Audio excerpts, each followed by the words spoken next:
আমার,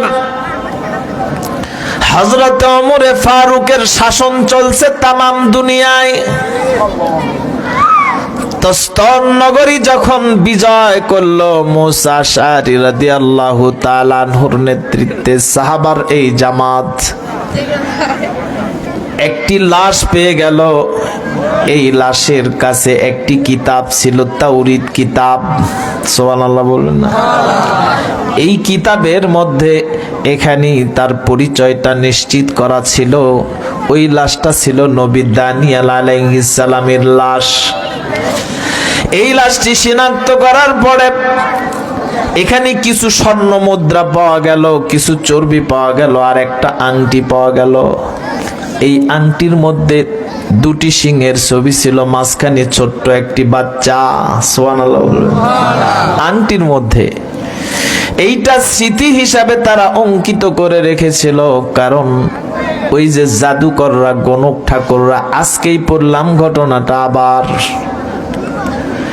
আমার ভাইয়েরা, পৃথিবীর একজন শ্রেষ্ঠ বিখ্যাত লেখক হাফেজ ইমাদউদ্দিন রাহিমাহুল্লাহ তাআলা তাফসীর ইবনে কাসিরের রচয়িতা একটি বই লিখেছে। বইটির নাম হচ্ছে আল বিদায়া ওয়ান নিহায়া।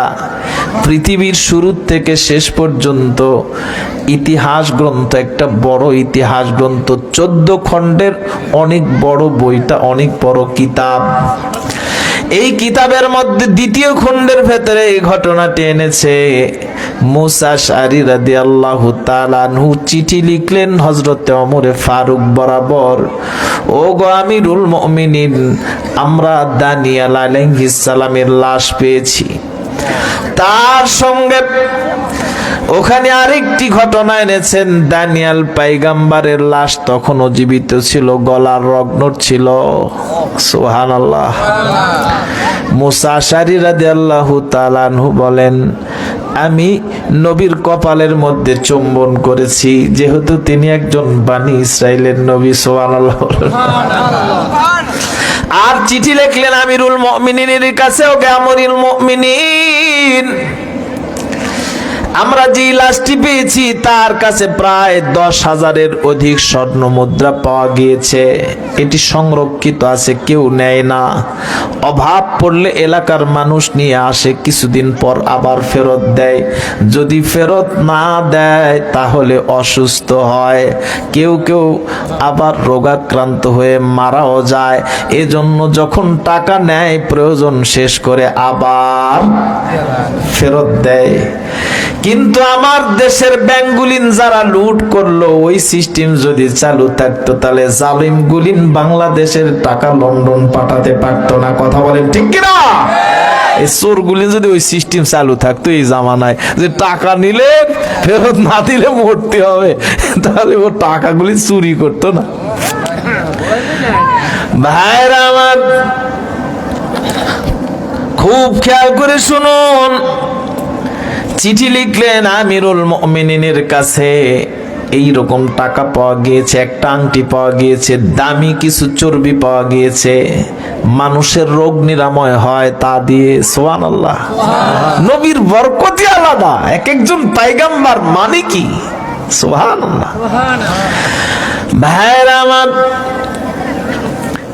মুসা আশআরীর এই পত্র আমিরুল মুমিনিন হযরত ওমর ফারুক রাদিয়াল্লাহু তাআলা আনহু পাওয়ার সাথে সাথেই উত্তর লিখে পাঠালেন, ও মুসা আশআরী, আমার আল্লাহর পয়গম্বরের লাশটা গোপন একটা জায়গায় দাফন করবা, কারণ দুনিয়ার মানুষ এত নিকৃষ্ট মনির একজন নবীর কবর পেয়ে, যেহেতু তিনি একজন মুজিজাপূর্ণ নবী, তার ওই এলাকায় যখন বৃষ্টি হয় না, লাশটা যখন বাহিরে আনি তখন বৃষ্টি হয়, লোকেরা হয়তো বা খাজা বাবার মাজার মনে করে পেটের মধ্যে মাটি মাখবে।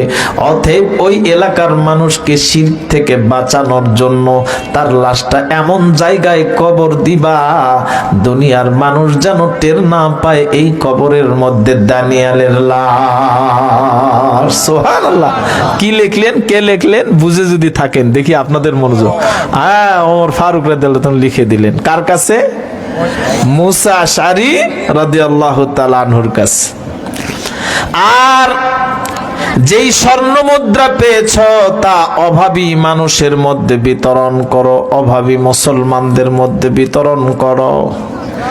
আর যেই চর্বি পেয়েছো তার থেকে কিছু আমাদের জন্য হাদিয়া পাঠাও, আর কিছু তোমরা মুসলমানদের মধ্যে রোগ নিরাময়ের জন্য বিতরণ করো। আর যেই আংটি পেয়েছো ওটি তুমি ব্যবহার করো। সুবহানাল্লাহ।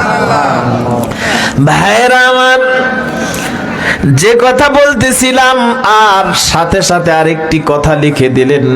মুসা রে, যেই লোকটা দানিয়ালের লাশ শনাক্ত করেছে ওই লোকটাকে তুমি মদিনায় আমার কাছে পাঠিয়ে দাও, কারণ আল্লাহর নবী বলেছেন যেই ব্যক্তি দানিয়ালের লাশ শনাক্ত করবে তাকে তোমরা জান্নাতের সুসংবাদ আমি নবীর পক্ষ থেকে দিয়ে। বলেন সুবহানাল্লাহ।